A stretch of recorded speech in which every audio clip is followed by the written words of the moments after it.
Hello, good morning friends. Welcome to my channel education with Gaurav. मेरे इस channel पर एक बार फिर से आप सभी का स्वागत है दोस्तों।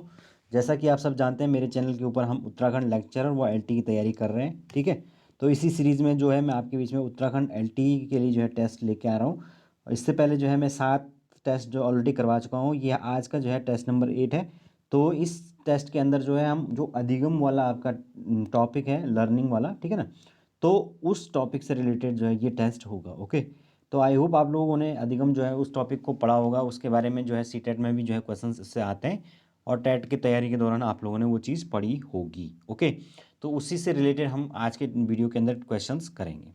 ठीक है, तो अगर आप लोगों ने अभी तक मेरा टेलीग्राम ग्रुप ज्वाइन नहीं किया है तो आप लोग टेलीग्राम ग्रुप को ज्वाइन करिए, जिसका लिंक डिस्क्रिप्शन बॉक्स के अंदर दिया गया है। और फ्रेंड्स, साथ के साथ जो है अगर आपको उत्तराखंड एलटी टीचिंग एप्टीट्यूड के नोट्स चाहिए तो आप मुझे इस व्हाट्सअप नंबर पर कांटेक्ट कर सकते हैं। साथ के साथ अगर लेक्चर के लिए नोट्स चाहिए तो आप उसके लिए भी मुझे इस व्हाट्सअप नंबर पर आप मैसेज भेज सकते हैं। ओके, तो चलिए दोस्तों शुरू करते हैं हमारा आज का टेस्ट। जैसे कि मैंने बताया कि हम आज जो है जो आपका अधिगम वाला जो टॉपिक है उसके अंतर्गत जो है हम टेस्ट को करने वाले हैं। ठीक है ना, तो चलिए।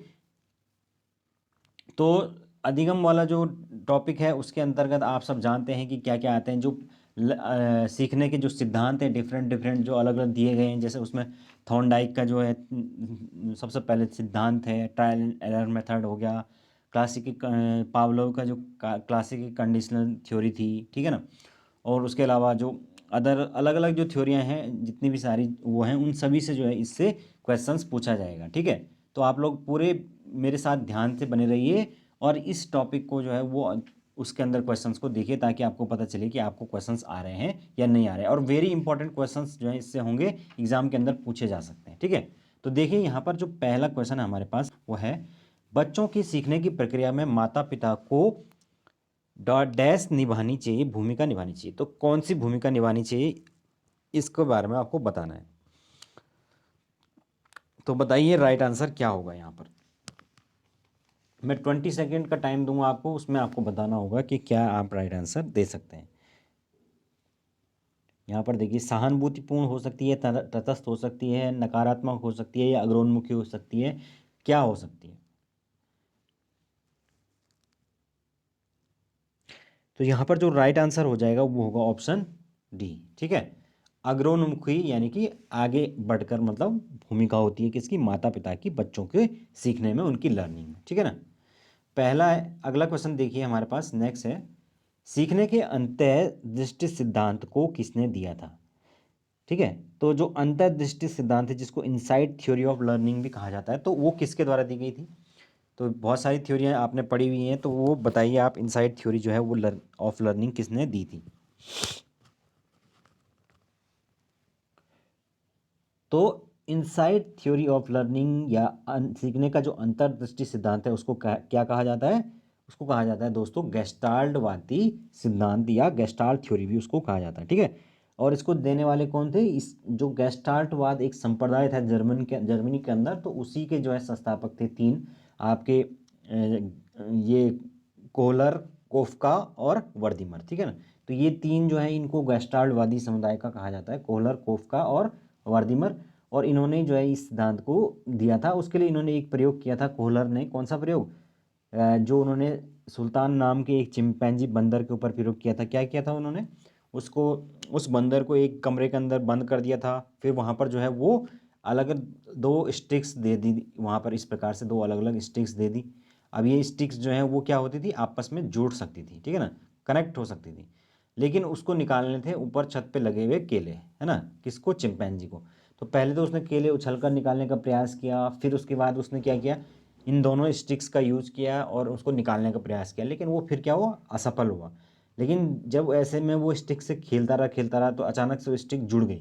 और जब वो जुड़ गई तो उसके बाद अब उसके दिमाग में एक ख्याल आया कि भाई अब तो ये जुड़ गई, अब हमें आसानी से उसको केला जो है वो निकाल सकता हूँ। तो फिर उसने आपका उससे स्टिक की सहायता से आसानी से वो केले निकाल दिए। ठीक है, ऐसे अगली बार में उसने और कम टाइम लगाया, फिर लास्ट बहुत जब बार बार ये रिपीट किया गया तो फिर वो सीधे सीधे उनको जुड़ाने लग गया और सीधे सीधे केले निकाल देता था। तो इससे क्या पता चला, इससे ये पता चला कि जो व्यक्ति होता है या मनुष्य होता है या कोई भी इस तरीके की परिस्थितियां जब उसके सामने आती हैं तब उसके अंदर एक अंतर्दृष्टि या एक सूझ पैदा होती है, जिसके थ्रू वो क्या करता है, समस्या का समाधान निकालता है। तो यही गेस्टाल्टवादी जो संप्रदाय थ्योरी है उसके अंदर कहा गया है, और उसको इनसाइट थ्योरी ऑफ लर्निंग भी कहा जाता है, जिसके संस्थापक कौन कौन से हैं, कोहलर, कोफका और वर्दीमर। ठीक है ना। आगे चलते हैं। बाकी जीन पियाजे का जो संज्ञानात्मक विकास का सिद्धांत है वो भी वेरी इंपॉर्टेंट है, तो एक बार देख लेना उसको भी। ठीक है। अगला देखिए, एक बच्चा अतीत की समान परिस्थितियों में की गई अनुक्रियाओं के आधार पर नई परिस्थिति के प्रति अनुक्रिया करता है, यह किससे संबंधित है। यानी कि पहले अगर उसने कोई चीज़ पे कोई परिस्थितियां देखी हुई हैं और नई परिस्थिति में वो उसी के अकॉर्डिंग अनुक्रिया यानी रिस्पॉन्स करता है, तो वो इनमें से किससे रिलेटेड होगा। तो बताइए आप, राइट आंसर क्या होगा।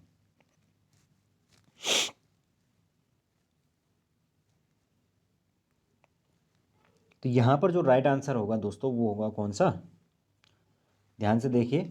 यहाँ पर जो राइट आंसर होगा वो होगा सीखने का सादृश्यता नियम। ठीक है ना। बाकी ये जो बाकी के नियम है ये थॉर्नडाइक के अंतर्गत थॉर्नडाइक ने दिए। थॉर्नडाइक के सीखने के 3 नियम आपने पढ़े होंगे, कौन कौन से, लॉ ऑफ रेडिनेस आपका तत्परता का नियम, फिर आता है लॉ ऑफ प्रैक्टिस अभ्यास का नियम, और लॉ ऑफ इफेक्ट प्रभाव का नियम। तो वो तो आपके थॉर्नडाइक के सीखने के नियम के अंदर आते हैं। और सादृश्यता के नियम के अनुसार हम बच्चा जब अतीत में कोई चीज़ सीख जाता है तो उसी के अकॉर्डिंग वो नई परिस्थितियों में फिर अपने आप को रिस्पॉन्स को करता है। ठीक है ना। तो यही आपका सादृश्यता का नियम है। अगला देखिए, निम्नलिखित में से कौन कौन से कथन को सीखने की प्रक्रिया की विशेषता नहीं मानना चाहिए। तो सीखने की जो प्रक्रिया होती है उसकी विशेषता कौन सी नहीं है, इसमें से आप बताइए। तो ये तो बहुत आसान है, क्योंकि यहाँ पर ऑलरेडी जो है हिंट दी हुई है। तीसरे वाले में देखिए, एकमात्र स्थान है। तो जहाँ पर भी इस तरीके की चीज़ें होगी, एकमात्र या केवल, तो वो हमेशा क्या हो सकते हैं, गलत हो जाते हैं ऑप्शन, क्योंकि वहाँ पे बोला शिक्षण संस्थान एकमात्र संस्थान है, तो इसीलिए यहाँ पर राइट आंसर ऑप्शन सी हो जाएगा। ओके, चलते हैं आगे। अगला देखिए हमारे पास क्या है, सीखना समृद्ध समृद्ध हो सकता है यदि क्या हो। इनमें से आपको बताना है कि अगर सीखने को हमने और ज़्यादा प्रॉस्परस बनाना है या उसको उसमें और ज़्यादा वैल्यू एडिशन करना है, तो उसके लिए हम क्या कर सकते हैं। देखिए आप, 4 ऑप्शन आपके सामने हैं।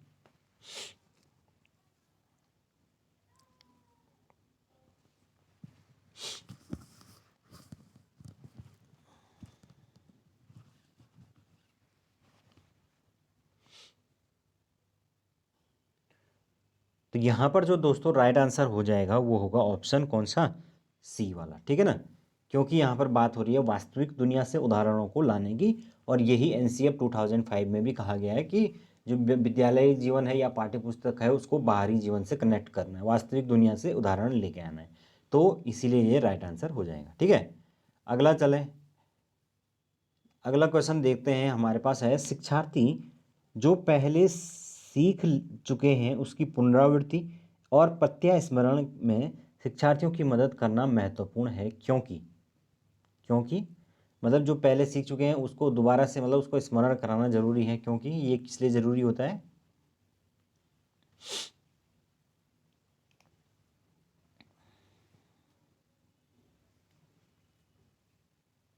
तो यहाँ पर दोस्तों जो राइट आंसर होगा वो होगा ऑप्शन कौन सा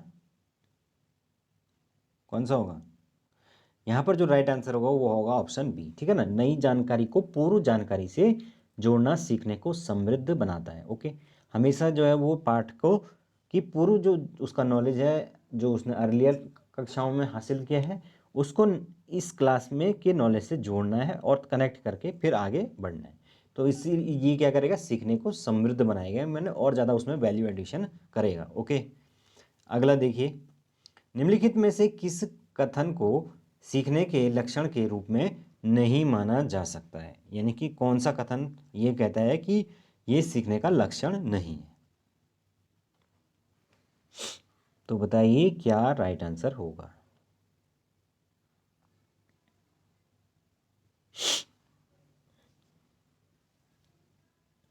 तो यहां पर जो राइट आंसर हो जाएगा दोस्तों वो होगा ऑप्शन सी। ठीक है ना। व्यवहार का अध्ययन सीखना है। व्यवहार का अध्ययन सीखना नहीं है, बल्कि व्यवहार का अध्ययन जो है वो मनोविज्ञान कहलाता है, ठीक है ना।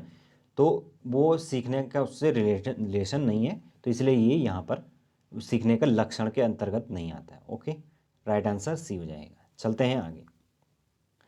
अगला देखिए, निम्नलिखित में से कौन सा कथन सीखने के बारे में सही है? Which is the right about the learning. तो देखिए यहाँ पर चारों ऑप्शन को पढ़िए।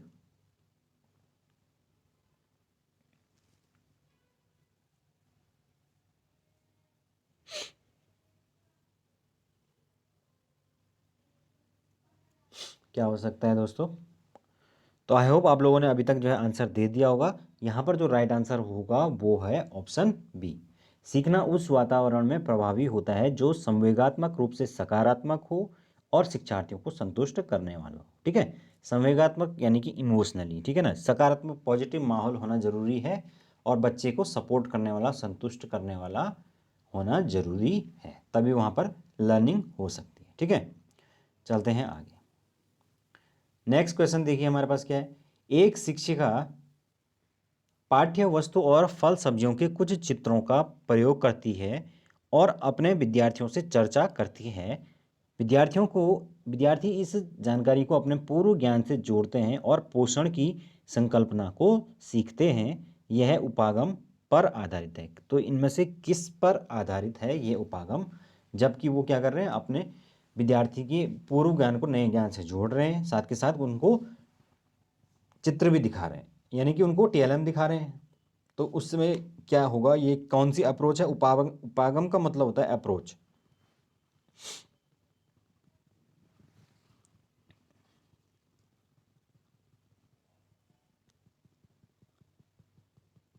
तो इसके बारे में तो अभी हमने ऊपर भी देखा कि ये किसके अंतर्गत आता है, आपका अधिगम के सिद्धांत के अंतर्गत आता है ना। तो जो लर्निंग प्रिंसिपल है, जिसके अंदर जो हमने अभी सिद्धांत पढ़ा था, जिसके अंतर्गत क्या क्या बोला गया था कि एक तरह से वो, ये जो आप कौन से क्वेश्चन में पढ़ा था आपने, हाँ, जिसमें ये अभी आया था कि एक बच्चा जो है अतीत की पुरानी जो परिस्थितियां हैं उन पर अनुक्रिया के अनुसार किस प्रकार से जो है नई परिस्थिति में प्रक्रिया करता है। तो उसमें एक चीज़ आई थी, सीखने का सादृश्यता का नियम, है ना। तो सादृश्यता का जो नियम है वो क्या है, सीखने का नियम है। और वही कह रहा है कि भाई आपका पुराना ज्ञान जो है उसको नए ज्ञान से कनेक्ट करना, तो अधिगम यानी कि सीखना एक ही बात होती है और वो उसी के अंतर्गत आता है। ओके, तो चलिए आगे चलते हैं। बाकी जो ये अधिगम का शास्त्रीय अनुबंधन का सिद्धांत है, ये किसने दिया है? ये वाटसन एंड पावलोव ने दिया है, ये भी आपको याद रखना है। ओके, और पुनर्बलन का जो सिद्धांत है वो कौन सा सिद्धांत होगा, वो आपका अभी आगे आएगा, अभी फिर हमको डिस्कस करेंगे उसके बारे में। चलते हैं अगला देखिए। जब कोई पूर्व का अधिगम नई परिस्थितियों के सीखने को बिल्कुल प्रभावित नहीं करता है, तो यह क्या कहलाता है? यानी कि पहले अगर आपने कोई चीज़ सीखी हुई है और वो वर्तमान को प्रभावित नहीं करती है, तो उसे क्या हम कहेंगे?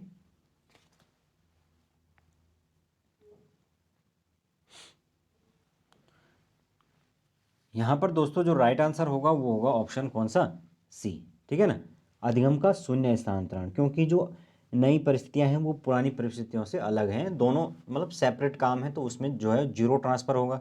और अगर सपोज पहले से ही कोई चीज़ सीखी हुई है, साइकिल चलाना ऑलरेडी सीखा हुआ है, तो हम आसानी से क्या सीख सकते हैं, बाइक चलाना सीख सकते हैं, है ना, क्योंकि बैलेंस तो हमारा बना हुआ है। तो इससे क्या होगा, इसका मतलब कि हमने जो सीखा हुआ लर्निंग है उसका पॉजिटिव ट्रांसफ़र हुआ है, तो वहाँ पर सकारात्मक हो जाएगा। और अगर पहले से हमने कोई चीज़ सीखी हुई है लेकिन आज जो है हमें वो दिक्कत पैदा कर रही है ना। फॉर एग्जांपल से अगर हमने जो है वो साइंस को जैसे मैथ्स वगैरह जो है वो नहीं पढ़ी है, तो आज अगर हम उसको अचानक से पढ़ते हैं तो हमें उसमें दिक्कत होती है। या फॉर एग्जांपल के लिए, जैसे आपने इंडिया के अंदर जो है एक हाथ से जो है हमारे यहाँ दूसरी तरफ ड्राइविंग करते हैं, बाहर हम जाएंगे तो दूसरी तरफ ड्राइविंग करेंगे, तो हमें उसमें दिक्कत हो सकती है, क्योंकि हमने यहाँ पर हमें इस साइड की आदत पड़ी हुई है, लेफ्ट साइड की, और वहाँ पर कुछ और साइड होगा, ठीक है ना। तो इस तरीके से दोस्तों यहाँ पर, इसीलिए हमें यहाँ पर जो है नकारात्मक जो है वो स्थानांतरण हो सकता है। तो अगर पूर्व में सीखे गए जो ज्ञान है वो दिक्कत हमें पैदा करता है, तो तब नकारात्मक उसको होगा। और अगर दोनों ही सेपरेट चीज़ें हैं तो तब तो शून्य ट्रांसफर होगा। ठीक है, तो ये आपको याद रखना है। चलते हैं आगे। अगला देखिए, देखिए वही जो मैं कह रहा था अभी आपसे कि पुनर्बलन का सिद्धांत, जो रीइंफोर्समेंट थ्योरी है या पुनर्बलन का सिद्धांत है वो किसने दिया था? तो देखिए यहाँ पर राइट आंसर क्या होगा।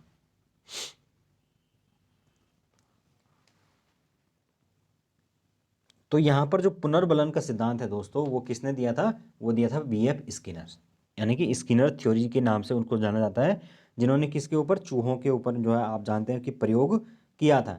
तो इसको ना जो पुनर्बलन का सिद्धांत है बेसिकली उसमें ये चीज़ है कि जब आप लगातार जो है वो बच्चों को एक टाइम अंतराल पर जो है वो पुनर्बलन देते रहते हैं तो उससे उनके क्या होता है, जो कार्य करने की गति है उसमें एक तरह से तेजी आती है और धीरे धीरे जो है वो क्या होता है, वो बच्चा जो है वो सीखने वाले की मर्जी के अनुसार कार्य करने लग जाता है। तो उसी को हम क्या कहेंगे? पुनर्बलन का सिद्धांत बीएफ स्किनर के द्वारा उसको दिया गया था। ठीक है, उसके अलावा थॉर्नडाइक ने दिया था आपका सीखने का सिद्धांत, जिसमें मैंने आपको बता दिया था कि 3 नियम आते हैं, आपका law of practice, law of आपके रेडीनेस और लॉ ऑफ इफेक्ट। ठीक है ना, तो ये 3 नियम जो है थॉर्नडाइक के अंदर आते हैं। पावलोव के अंदर जो है पावलोव का और वाटसन का आता है आपका शास्त्रीय अनुबंधन, क्लासिकल कंडीशनिंग थ्योरी, और कोलबर्ग का आता है आपका नैतिक विकास का सिद्धांत। ठीक है, तो मॉरल डेवलपमेंट थ्योरी है कोलबर्ग की।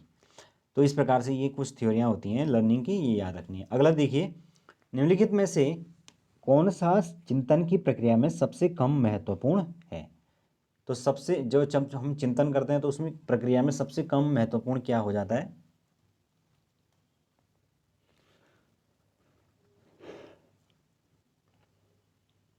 तो चिंतन की जो प्रक्रिया है दोस्तों उसमें सबसे जो कम महत्व है वो किसका है? समस्या। ओके, तो यहाँ पर राइट आंसर ऑप्शन बी हो जाएगा। ओके, अगला देखिए हमारे पास चिंतन में शामिल है, तो हमें बताना है कि अगर हम चिंतन करते हैं, थिंकिंग करते हैं, तो उसमें क्या क्या चीज़ें शामिल हैं।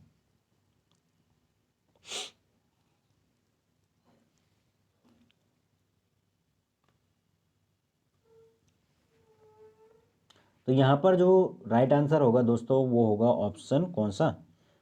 Option D. ठीक है ना, ऑप्शन डी में देखिए क्या क्या है? प्रतिमा, भाषा, संकल्पना और प्रतिज्ञप्ति। ठीक है ना, तो यहाँ पर ये चारों ही संकल्पनाएं जो हैं वो थिंकिंग का पार्ट हैं। प्रतिमा यानी कि जो आपका मॉडलिंग, मतलब कोई चीज़ सैम्पलिंग करके दिखाना, और भाषा, भाषा आप जानते हैं, संकल्पना यानी कि अवधारणा यानी कि कॉन्सेप्ट, और उसके बाद है प्रतिज्ञप्ति। तो आपका जो प्रतिज्ञप्ति है ये क्या होगा? प्रतिज्ञप्ति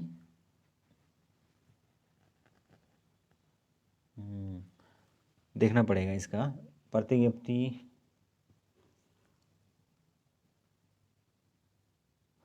इसका मैं देख के बताऊंगा आपको। ठीक है, खैर ये ऑप्शन डी इसका राइट आंसर है। थिंकिंग की जो प्रोसेस है उसमें ये चार चीज़ें शामिल है: प्रतिमा, भाषा, संकल्पना और प्रतिज्ञप्ति। ठीक है, फर्स्ट वाले में भी वही चीज़ है लेकिन उसमें कल्पना की बात है, कल्पना नहीं होगी, संकल्पना होगी, यानी कि आपका कोई अवधारणा, कॉन्सेप्ट की बात होगी। ओके, अगला देखिए, पहले से सीखे जा चुके कौशलों और नए कौशलों में एक समान तत्वों की उपस्थिति का परिणाम है। तो ये अभी अभी मैंने बता दिया है आपको कि अगर पहले से ही कोई कौशल सीखा हुआ है और नए कौशल जो है वो हम सीखते हैं तो फिर उसको एक समान होने की स्थिति में क्या होगा? फिर अभी अभी अभी बताया मैंने, अगर पहले से सीखा हुआ कौशल है और अभी वो एक समान है नए कौशल के, तो वो फिर क्या होगा? सकारात्मक अंतरण, अंतरण बोले तो ट्रांसफर। ठीक है ना, ये सब एक तरह से भाषा का ही खेल है। इसमें भाषा बहुत अजीब सी दी होती है इसलिए हम थोड़ा कंफ्यूज आते हैं। अंतरण, अब अंतरण दिया है ट्रांसफर, स्थानांतरण की जगह पे, तो इसलिए थोड़ा कन्फ्यूजन हो जाता है, लेकिन वही चीज़ है वो। ठीक है ना, अगला देखिए, चिंतन के सूचना प्रक्रमण सिद्धांत के में निम्नलिखित चरण आते हैं। तो जो सूचना प्रक्रमण सिद्धांत है उसके अंदर क्या क्या चरण आते हैं चिंतन यानी थिंकिंग में? तो यहाँ पर देखिए राइट आंसर क्या हो सकता है।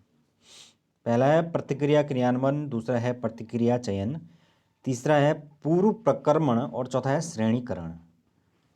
तो यहाँ पर जो राइट आंसर होगा दोस्तों वो होगा ऑप्शन कौन सा होगा? ऑप्शन बी होगा, है ना। देखिए यहाँ पर जो गौ पूर्व प्रक्रमण यानी कि पहले जो है हमने जो समस्या है उसके बारे में जानना, उसके बाद घौ के अंदर कह रहा है श्रेणीकरण यानी कि उसको कैटेगराइज करना, और फिर घ प्रतिक्रिया यानी रिस्पॉन्स का चयन करना, और फिर प्रतिक्रिया जो रिस्पॉन्स है उनको क्रियान्वयन करना। ये सारे आपके चिंतन प्रक्रिया के चरण के अंतर्गत आते हैं। ओके, थोड़ा भाषा इसमें वैसी दी हुई है लेकिन उसका मतलब वही है। ओके, अगला देखिए हमारे पास क्या है, आंशिक पुनर्वलन यानी कि जो पार्शियल हम रीइंफोर्समेंट देते हैं। पार्शियल रीइंफोर्स मतलब कभी कभी, मतलब पुनर्वलन। पुनर्वलन क्या हुआ कि जैसे आप बच्चों को शाबाशी देते हैं या कोई इनाम देते हैं या कुछ देते हैं, तो वो क्या हुआ, पुनर्वलन, जिसको हम आपका रीइंफोर्समेंट कहते हैं। तो वो अगर आंशिक कब माना जाएगा, जब हम उसको कभी कभी देंगे, तो वो क्या होगा, इनमें से आपको बताना है। सतत पुनर्वलन की अपेक्षा अधिक प्रभावी होगा, कम प्रभावी होगा, या अनुपयुक्त नहीं किया जा सकता है, या पशुओं को प्रशिक्षित करने में सर्वाधिक कार्य करता है। तो क्या हो सकता है इसमें से। तो यहाँ पर जो राइट आंसर हो जाएगा दोस्तों वो होगा ऑप्शन फर्स्ट। ठीक है ना, ये सतत पुनर्वलन की अपेक्षा अधिक प्रभावी होता है। ओके, जब हम कभी कभी जो है वो पुनर्वलन देते हैं तो वो ज़्यादा इफेक्टिव होता है। अगर रेगुलरली आप हर चीज़ के लिए जो है वो बच्चे को इनाम दे रहे हैं या सब हर चीज़ में उसका वाई वाई कर रहे हैं, तो उस वो उतना ज़्यादा इफेक्टिव नहीं होगा। अगला देखिए, मान लीजिए कि आप विद्यालय शिक्षा बोर्ड के अध्यक्ष हैं और आप अपने अधिकार क्षेत्र के अंतर्गत आने वाले विद्यालयों की शिक्षा की संपूर्ण गुणवत्ता जो है सुधारना चाहते हैं। तो उसके लिए आप क्या योजना बनाएंगे। इस प्रकार का अगर आपके पास प्रश्न आ गया तो ये किस प्रकार के प्रश्न का उदाहरण है। ठीक है, तो आप देख सकते हैं कि यहाँ पर जो है वो आप इस प्रश्न के अंदर सीधा सीधा पूछा गया कि आपको एक योजना बनानी है। तो ये क्या प्रश्न हो गया, तो बताइए राइट आंसर क्या होगा।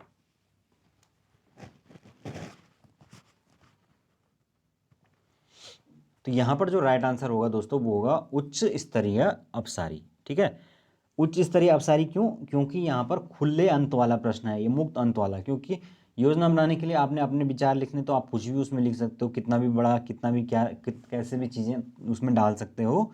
तो उच्च स्तरीय हाई लेवल का अपसारी, अपसारी मतलब बाहर की ओर खुला हुआ।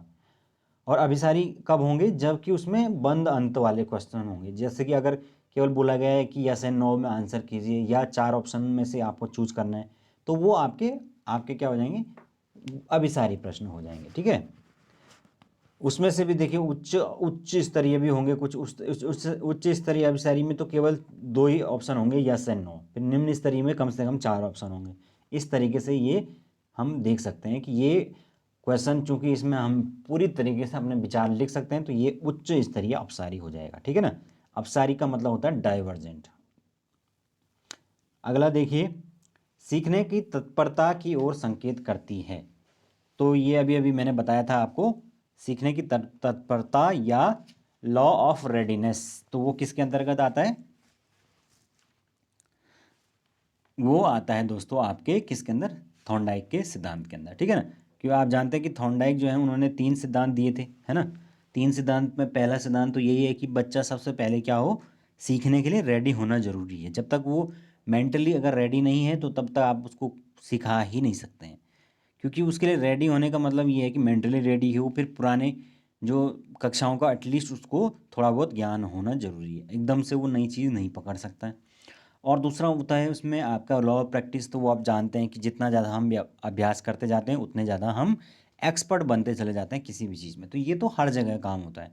और तीसरा होता है लॉ ऑफ इफेक्ट, यानी कि प्रभाव। प्रभाव क्या होगा, जिस चीज़ में हम अच्छे होते हैं उस चीज़ को हम करना क्या करते हैं, पसंद करते हैं, और उस चीज़ को हम ज़्यादा से ज़्यादा करते हैं। और जिस चीज़ में हम खराब होते हैं, जो सब्जेक्ट हमें पसंद नहीं होता, उसको हम छोड़ते जाते हैं। तो इसी को लॉ ऑफ इफेक्ट कहा जाता है। ठीक है, अगला देखिए, बच्चों का बिला सॉरी प्रतिक्रिया का विलोप होना निम्नलिखित में से किसके बाद अधिक कठिन है। प्रतिक्रिया का विलोप होना, अब यहाँ पे भाषा थोड़ा अजीब सी दे रखी है। इसका मतलब ये होगा कि अगर रिस्पॉन्स नहीं आ रहा है, ख़त्म हो गया है, तो वो किस चीज़ के कारण हो सकता है। तो देखिए यहाँ पर, तो यहाँ पर जो राइट आंसर होगा दोस्तों वो होगा कौन सा, वो होगा ऑप्शन फर्स्ट। ठीक है ना, क्योंकि वो कह रहा है हमें नेगेटिव ऑप्शन बताना है इसमें। प्रतिक्रिया का विलोप होना किसके बाद कठिन है, अधिक कठिन है, मतलब कट जिसके बाद थोड़ा मुश्किल है, क्योंकि आंशिक पुनर्बलन के बाद तो प्रतिक्रिया हमें मिलती है, तो वो तो कठिन होगा ही ना। जबकि निरंतर पुनर्बलन देंगे तो उससे भी बच्चा एक तरह से डिमोटिवेट हो जाएगा, और अगर दंड देंगे तो उससे भी हो जाएगा, और मौखिक रूप से भर्त्सना मतलब उसका उसका क्रिटिसिज्म करेंगे तो वो भी एक तरह से सही नहीं होगा। तो ये इसीलिए यहाँ पर जो सबसे सूटेबल रहेगा वो आंशिक पुनर्बलन देना ही रहेगा, जिसके माध्यम से सबसे जो है वो अधिक रिस्पॉन्स प्राप्त होगा। ओके, अगला देखिए, निम्नलिखित में से कौन सा सीखने की शैली का एक उदाहरण है। तो ये तो सिंपल है, सीखने की शैली कौन सी हो सकती है इसमें। पहला है चाक्षुष मतलब देखना, विजुअलाइजेशन। दूसरा संग्रहण यानी कि इकट्ठा करना। तीसरा तथ्यात्मक, और चौथी स्पर्श संबंधी। तो यहाँ पर जो राइट आंसर होगा दोस्तों वो होगा ऑप्शन सी, ठीक है ना।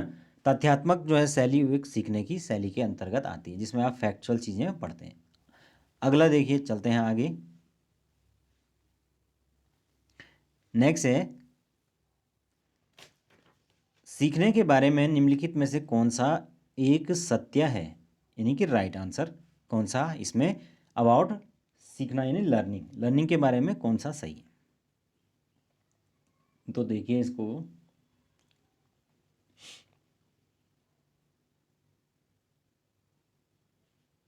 तो यहाँ पर जो राइट आंसर होगा या सूटेबल, जो सबसे सूटेबल है वो कौन सा है, ऑप्शन फर्स्ट।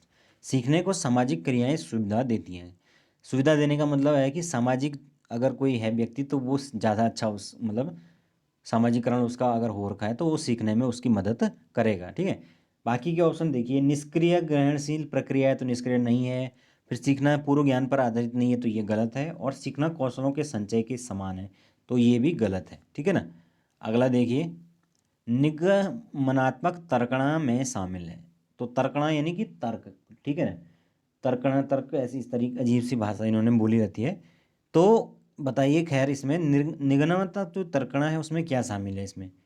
तो आपने हमेशा जो है दो चीज़ें जरूर पढ़ी होंगी, वो है आगमनात्मक और निगमनात्मक, ठीक है ना।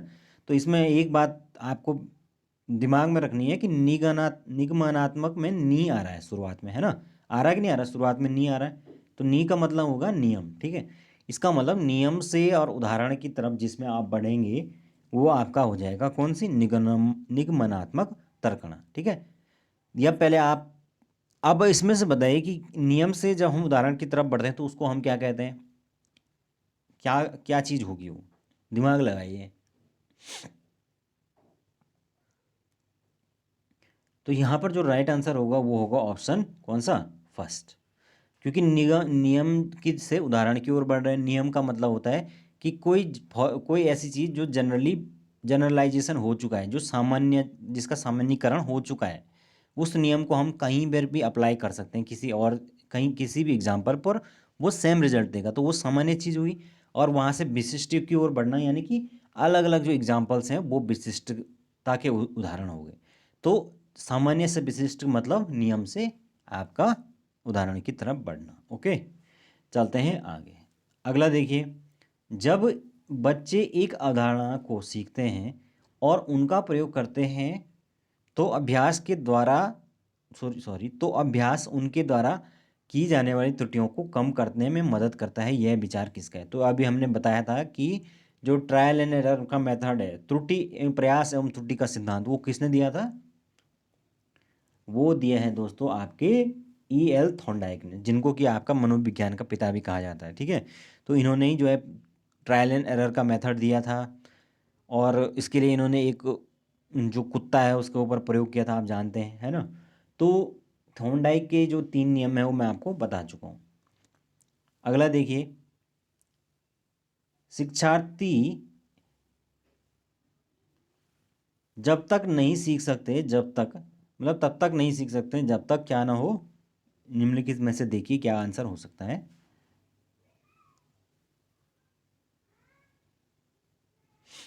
यहाँ पर राइट आंसर क्या होगा, तो यहाँ पर जो थॉर्नडाइक का नियम है उसी के अनुसार जब तक वे सीखने के लिए जो है वो तैयार ना हो, लॉ ऑफ रेडीनेस, ठीक है ना। तो रेडीनेस जो है वो होना ज़रूरी है किसी भी चीज़ के लिए। जब तक आप मेंटली प्रिपेयर नहीं है तब तक हम उस चीज़ को नहीं कर सकते हैं, ठीक है ना। अगला देखिए, व्याख्या अनुमान और अथवा नियंत्रण प्राकल्पना के लक्ष्य हैं। मतलब व्याख्या करना, अनुमान लगाना और प्रकल्पना यानी कि कोई हाइपोथेसिस करना, ये सब किसके लक्षण हैं? तो ये तो बहुत आसान है। ये सारे के सारे जो है वो आपके किसके लक्षण हैं? वैज्ञानिक पद्धति, साइंटिफिक मेथड के लक्षण है ना। साइंटिफिक मेथड के अंदर ही हम इस तरीके की चीज़ें करते हैं। हम पहले एक हाइपोथेसिस करते हैं, फिर उसका अनुमान लगाते हैं, फिर उसकी व्याख्या करते हैं। इस तरीके की चीज़ें हम करते हैं। ओके, अगला देखिए वेरी इंपॉर्टेंट क्वेश्चन है। आउट ऑफ द बॉक्स चिंतन किससे कहा जाता है? आउट ऑफ द बॉक्स यानी कि जो हट के थोड़ा सोचने वाले, तो वो कौन से होते हैं? तो जो आउट ऑफ द बॉक्स चिंतन होता है दोस्तों, वो होता है आपका कौन सा? देखिए अभी तक आप लोगों ने दे दिया होगा आंसर इसका। तो आउट ऑफ द जो बॉक्स चिंतन होता है दैट इज कॉल्ड अपसारी चिंतन, ठीक है ना, जिसको हम डाइवर्जेंट थिंकिंग कहते हैं। ये हमेशा जो क्रिएटिव चाइल्ड होते हैं उनका, या क्रिएटिव पर्सन जो भी होता है वो उनका आउट ऑफ द बॉक्स चिंतन होता है, थिंकिंग होती है। जबकि जो मेधावी बच्चे होते हैं उनका हमेशा अभिसारी थिंकिंग होती है। मतलब वो ज़्यादा इधर उधर नहीं सोचते, उन्हें पता है भाई इस चीज़ से नंबर आने, तो वो उस चीज़ पर ही फोकस करते हैं। जबकि जो क्रिएटिव बच्चा होता है वो नंबर हमेशा कम ला लेके आता है, लेकिन उसकी जो थिंकिंग होती है वो डाइवर्जेंट होती है। ओके ना, तो ये चीज़ें आपको याद रखनी है। अगला देखिए, निम्नलिखित में से कौन सा सृजनात्मकता से संबंधित है? तो ये अभी हमने बात की सृजनात्मकता यानी कि क्रिएटिविटी। तो क्रिएटिविटी किस में होगी? जिसके कौन सा चिंतन होगा? अपसारी चिंतन होगा। ओके, अगला देखिए, बच्चे किस प्रकार से सीखते हैं? निम्नलिखित नीचे दिए गए कथनों में से कौन सा इस विषय के लिए सही नहीं है? मतलब बच्चे किस प्रकार से सीखते हैं, इनमें से सही कौन सा नहीं है? तो यहाँ पर तो सीधे सीधे पहला ही ऑप्शन बिल्कुल आपको दिख रहा है कि यहाँ पर क्योंकि केवल आ गया तो ये ऑप्शन बिल्कुल राइट आंसर हो जाएगा। क्योंकि यहाँ पर बात होगी कि बच्चे केवल कक्षा में सीखते हैं, तो केवल तो आना ही नहीं चाहिए, है ना। जहाँ पर सीखने की बात होगी वहाँ पर कहीं पर भी और किसी भी माध्यम से सीखा जा सकता है। अगला देखिए, विभिन्न मुद्दों एवं और विमर्शों पर उनके लिए कारण प्रस्तुत करते हुए बच्चों को अपनी व्यक्तिगत राय को व्यक्त करने के लिए प्रोत्साहित करने वाले प्रश्न किसे बढ़ावा देते हैं? तो यहाँ पर अगर बच्चा अपनी व्यक्तिगत राय बढ़ा देता है या अपना ज़्यादा से ज़्यादा अपने विचार विमर्श करता है, तो उसमें कौन सा आप इनमें से कौन सा आप प्रोत्साहन उसको मानेंगे?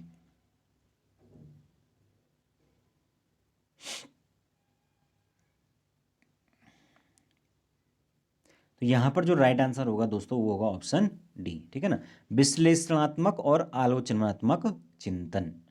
क्योंकि यहाँ पर बात हो रही है किसकी? अपनी व्यक्तिगत राय देने की, और वो बच्चे अगर इस तरह की राय देंगे तो उनका आलोचनात्मक वो विश्लेषण भी कर सकते हैं, एनालिसिस भी कर सकते हैं। और आलोचनात्मक चिंतन यानी कि आपके जो आपका क्या बोलते हैं उसको, क्रिटिकल थिंकिंग जिसको कहा जाता है, किसी भी चीज़ के पॉजिटिव और नेगेटिव दोनों साइडों को तुलना करना, तो उसी को हम क्रिटिकल थिंकिंग कहते हैं, ठीक है। अगला देखिए, सृजनात्मकता क्या है यानी कि क्रिएटिविटी क्या है? तो बताइए क्या होगी क्रिएटिविटी? इनमें से आप चार ऑप्शन देखिए, काफ़ी बड़े बड़े चीज़ें लिखी हुई हैं ये।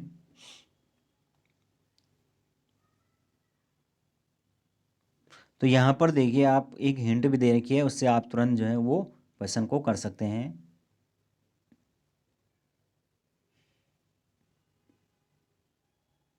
पहले ही क्वेश्चन में ऑप्शन में दोस्तों हिंट दे रखी है, समस्या के मौलिक और अपसारी समाधानों को पहचानने और तैयारी करने की योग्यता है। अपसारी यानी कि एक से ज़्यादा समाधान जो है किस प्रकार से निकाले जा सकते हैं किसी समस्या के, तो वो कौन कर पाएगा? वो सृजनात्मक जिसकी थिंकिंग होगी वही कर पाएगा, ठीक है ना। अगला देखिए, अपने चिंतन में अवधारणात्मक परिवर्तन लाने के लिए हेतु शिक्षार्थियों को सक्षम बनाने के लिए शिक्षिका को क्या करना चाहिए? तो बताइए इसमें कि अगर आप अवधारणात्मक परिवर्तन लाना चाहते हैं तो आप क्या करेंगे?